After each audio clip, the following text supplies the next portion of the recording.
네, 오늘 모신 분은 강환국 작가입니다. 안녕하세요. 안녕하십니까. 자, 지금 비트코인 관련해서 예. 거의 지금 고점 대비 거의 30% 가까이 빠진 거 아니냐 이런 얘기들이 있던데 어떻습니까? 그쵸. 제가 알기로는 고점 대비 36% 빠지다가 지금 조금 반등했습니다. 아, 예. 그래요. 참 많이 빠졌는데 어떻게 봐야 돼요? 이게 보통 우리 그 사이클상 그 상승 이후에 찾아오는 폭락장이 있잖아요. 네, 맞아요. 어떤 그 네. 시점 상황으로 봐야 되는 겁니까? 아니면 그냥 조정에 불과한 겁니까? 그러니까 2달 전에는 이론이 두 개가 있었습니다. 첫 번째, 그냥 4년 사이클이 이번에도 통할 것이다가 하나 있었고, 두 번째는 이번엔 다르다였어요.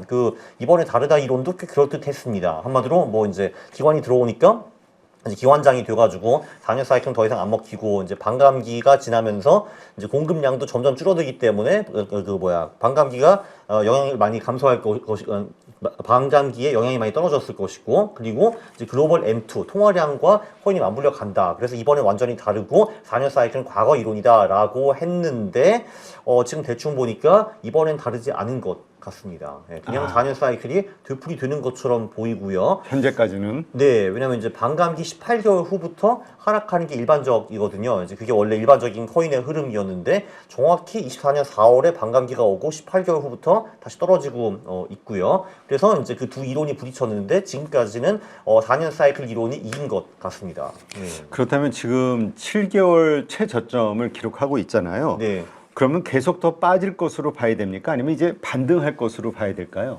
일단 그 4년 사이클의 정상적인 흐름을 찾아보면은 반감기 18개월 후부터 보통 떨어지기 시작하고 그 하락이 보통 한 12개월에서 한 14개월 정도 가거든요. 1년 정도 가는데 보통 요 기간에 한 70에서 90% 정도 이제 빠졌어요. 과거의 사이클 정도에는.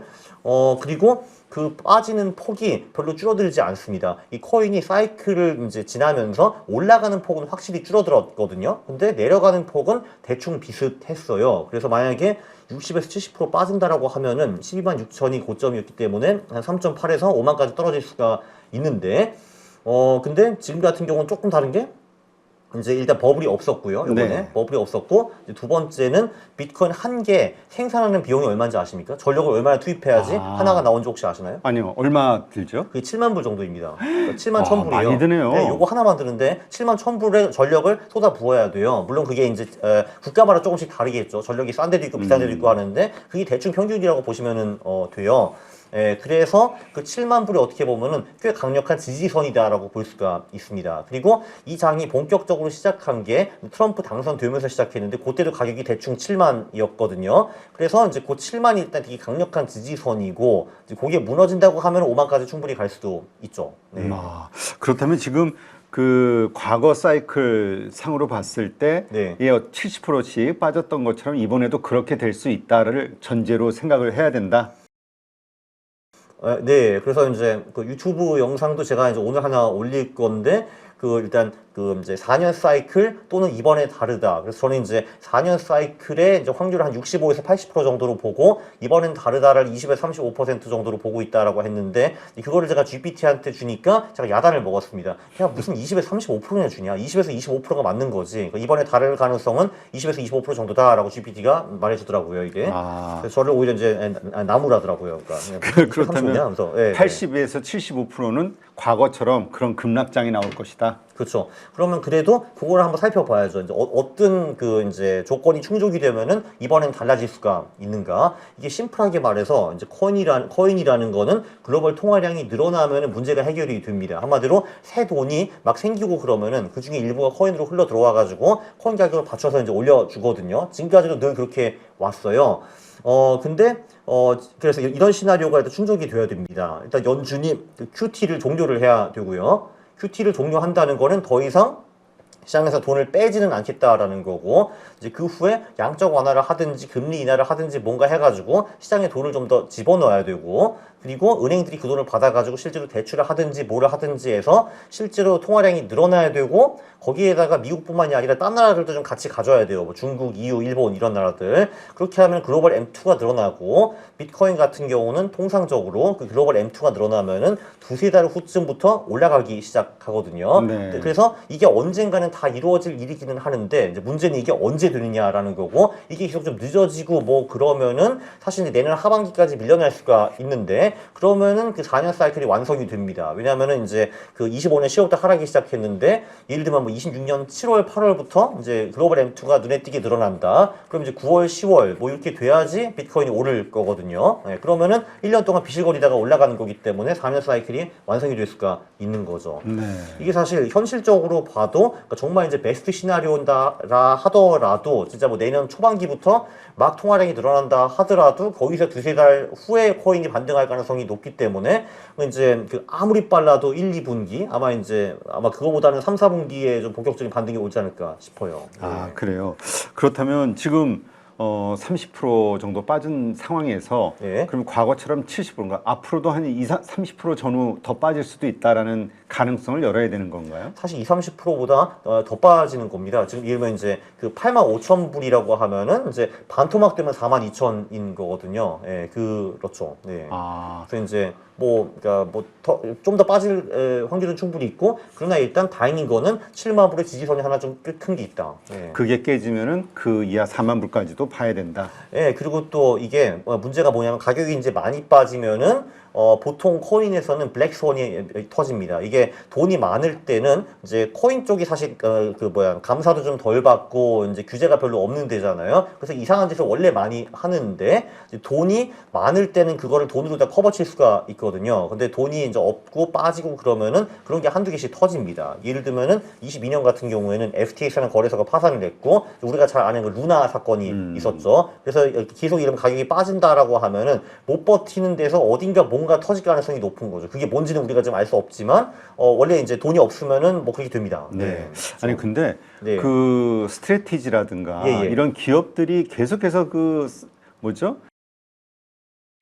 이 사채를 발행해 가지고 코인을 매수했잖아요. 네. 그것을 좀 위험하게 생각하는 분들도 있긴 하던데요. 저도 근데 그걸 찾아봤는데 일단 스트래티지 같은 경우는 세 가지 방법으로 돈을 조달을 하거든요. 첫 번째 유상증자, 그건 갚아줄 필요 없는 거죠. 주식을 네. 파는 거니까. 그리고 이제 우선주라는 게 있는데 우선주를 이자를 꽤 높게 줘요. 7에서 10% 주는데 단 여기서는 여유가 없으면 이자를 안 줘도 돼요. 그 우선주는. 그래서 그것도 큰 문제가 없고 말씀하신 전환사채 문제가 있어요. 전환사채는 이자는 안 내는데 이제 스트래티지 주식이 올라가면은 이제 그거를 이제 주식으로 전환할 수도 있고 아니면 나중에 원금을 갚아줘야 되는데 그 전환사채 비율이 재무제표에서 그렇게 많이 크지는 않더라고요. 그래서 보니까 말티셀러가 바보는 아니었구나라고 알게 되었습니다. 그 비중이 크면은 그 원금을 갚기 위해서 어쩔 수 없이 강제로 비트코인을 팔 수밖에 없는데 이제 그게 근데 그 비중이 꽤 낮더라고요. 아, 그래서 그래요? 저는 그거는 블랙스원이 아니라고 보고 그리고 이제 이더리움 쪽도 이제 비트마인 이머징 테크놀로지라는 기업이 있는데 거기는 다 유상증자로 하는 걸로 알고 있어요. 그래서 네. 거기서도 일단 이제 어쩔 수 없이 이더리움을 팔 필요는 없어 보입니다. 네. 그렇다면 블랙스완은 이쪽 기업단보다도 다른 곳에서 튀어나올 수 있다. 그러니까 뭐 사실 예를 들면은 이제 뭐 코인 쪽에서도 코인 은행들도 있고 네. 코인 선물 시장도 있고 그거 가지고 이제 소위 디파이라고 하죠. 이제 탈중앙 금융. 근데 거기서 정확히 어떤 일이 발생하는지 우리가 사실 잘 모르고 있거든요. 그렇죠. 이러면 이제 루나도 터지기 전에는 사람들이 잘 몰랐고 FTX 뭐 거래소 중에 하나 있죠. 이거 망했네. 뭐 이렇게 되는 거잖아요. 그래서 어디선가 문제가 터질 수 있는 거죠. 근데 그 어딘지는 그거 알면은 블랙스원이 아니죠. 그러면은 화이트 스원이죠. 네. 아니 진짜 지금 말씀하신 지금 여러 가지 그 어려운 상황, 예. 그 원인을 이제 유동성의 부족으로 잡으셨잖아요. 저는 사실 이렇게 보고 있어요. 이제 사실 그 비트코인의 원로들, 고래들이라고 하죠. 그 비트코인 굉장히 많은 사람들. 이 사람들은 사실 10몇 년 동안 이걸 겪으면서 시장은 4년 사이클로 움직이구나. 그거를 분명히 체험을 했을 거거든요. 그러면은 이제 그 논리로 보면은 25년 4분기에 정리를 해야 되는데 기다리고 있었겠죠. 근데 그때 10월 초에 트럼프가 좀 장난을 치시면서 이제 코인 가격을 한번 완전 다운시킨 적이 있거든요. 그때 청산이 많이 되었고 그때 제 생각이 많은 고래들이 오케이 이제 또 올 게 왔구나라는 식으로 생각을 했을 거고 그 10만 불이 붕괴가 되면서 심리적 지지선도 망가졌으니까 오케이 이제 시즌 끝났나 보다 해가지고 판 사람들이 굉장히 많았을 것 같아요. 근데 이제 사실 23년부터 고래들이 물량을 조금씩 줄이고 있었는데 그거를 사실 전부 다 그 ETF들 기관들이 받아줬거든요. 근데 말씀하신 대로 지금 유동성이 좀 모자라잖아요. 네, 그렇기 때문에 그걸 받아줄 세력이 없었던 거죠. 그러면은 가격이 내려가게 되고 가격이 조금 내려가면은 선물 샀던 사람들 청산당하고 또 청산당하고 강제 청산당하고 더 내려가고 그러면 이제 가격 그 기관들도 모멘텀을 분명히 볼 텐데 아 저건 아닌가 벼 해가지고 이제 더 들어오기가 꺼려질 수밖에 없는 거죠. 네. 그래서 이 기관들이 산 ETF도 그들도 그게 로스컷 규정이 있어가지고 빠지면 당연하죠. 그들도 또 이렇게 그 뭐죠 로스컷을 할 수 있다 이런 얘기들이 있던데요. 뭐 사실 이제 투자에서 가장 검증된 투자 전략이 모멘텀이거든요, 사실. 그러니까 그것도 기관들이 안 할 리가 없죠, 사실은. 뭐 예. 그 가치 투자한다는 펀드들은 사실 많긴 하지만 뭐 사실 모멘텀을 따르는 그 자금이 어마어마하죠, 사실. 네. 예. 지금 그렇다면 좀 두 가지로 나눠서 봐야 될 것 같아요. 하나는 왜 유동성이 부족해졌는가? 우리 얼마 전까지만 해도 진짜 유동성 천국이었잖아요. 예. 그 어떻게 봐야 됩니까? 왜 유동성이 부족해진 거죠? 저도 그거 자세히는 잘 모르겠는데 저는 이제 지표만 보거든요. 근데 확실한 거는 이제 상반기에는 유동성이 계속 늘었어요. 글로벌 유동성이. 근데 이제 6월 30일 그때부터 지금 계속 제자리 걸음이에요. 제자리 걸음이라는 건 새로운 돈이 안 들어오고 있다라는 거거든요. 저도 뭐 정확한 이유는 잘 모르겠으나 이제 팩트는 이제 새로운 돈이 6월 30일부터 안 들어오고 있다. 그거는 확실합니다. 네. 지금 그 미국에서 이 셧다운 상황이 상당히 오래 갔잖아요. 네. 그것 때문에 뭐 유동성에 문제가 생겼다라는 생각하시는 분들도 있는 것 같은데요.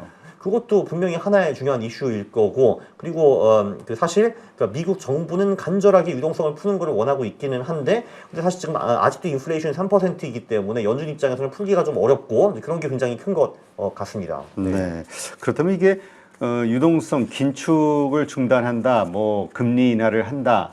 이 얘기는 이제 또 결국 유동성을 푼다는 얘기니까 이것이 하나의 그 반전 포인트가 될 수 있을까요? 이런 시그널이 나오면? 그게 반전 포인트의 그러니까 첫 번째 그 시그널이죠. 일단 그 금리 인하는 뭐 이제 12월에 일단 또 한동안 또 안 한다고 하다가 지금은 이제 하는 쪽으로 좀 이제 다시 가는 것 같고요. 그리고 사실 정확히 말하면은 이 QT가 뭐냐? 이제 QT라는 건 이제 이런 거거든요. 이제 연준이 코로나 때 채권을 많이 사가지고 시장에 돈을 많이 풀었어요. 이제 그거를 양적 완화 QE라고 하는데 그걸 너무 많이 풀다 보니까 22년에 인플레이션이 왔습니다. 그래서 얘네들이 하는 게 뭐냐? 아, 오케이. 야, 돈을 좀 너무 많이 풀었다. 회수해야 돼. 회수를 어떻게 하느냐? 이 채권이 만기가 되면은 그거를 새로운 채권으로 바꾸지 않고 그냥 만기된 채권을 만기하게 만들고 돈을 다시 받아내는 거거든요. 그래서 사실 유동성을 다시 시장에서 끌어들여 가는 건데 그거를 중단하겠다라는 거예요. 근데 그걸 중단한다라는 거는 시장에 돈을 푼다라는 얘기는 아니고 그냥 플러스 마이너스 0으로 만들어주는 거예요. 네. 그러니까 채권이 만기되면은 그거를 다른 채권으로 그냥 교체하겠다 뭐 이런 얘기이거든요. 근데 우리가 사실 원하는 거는 이제 더 많은 돈을 시장에 넣는 거죠. 그거 어떻게 보면 양적 완화인데, 근데 이제 그 최근에 레이 달리오도 이제 글을 하나 올리셨는데, 양적 완화가 만약에 이번에 한다고 하면은 정말 가보지 않은 길을 가는 것이다. 왜냐하면은 2차 세계대전 언저리부터 양적 완화가 4번인가 5번 정도 있었거든요. 아니다, 그 전에도 있었어. 4번에서 5번 있었는데 전부 다 미국 경제가 박살났을 때, 자산 가격도 저기 하락했을 때, 실업자가 많을 때, 그래서 돈을 풀어가지고 이 모든 걸 올려야 될 때만 했는데 지금은 사실 미국이 경제도 꽤 견조하고 실업률도 4%밖에 안 되고 크레딧 스프레드도 되게 낮고 주가도 엄청 올라가 있고 하는데 여기다가 돈을 푼다고 이게 말이 되는 것인가? 그거는 작정하고 이제 과열을 만들고 인플레이션을 만들어 가지고 달러 가치를 낮추겠다는 것밖에 안 되느냐? 뭐 이런 얘기를 하셨거든요. 그래서 연준도 그걸 하기가 되게 어려울 것 같아요. 지금 상황에서는.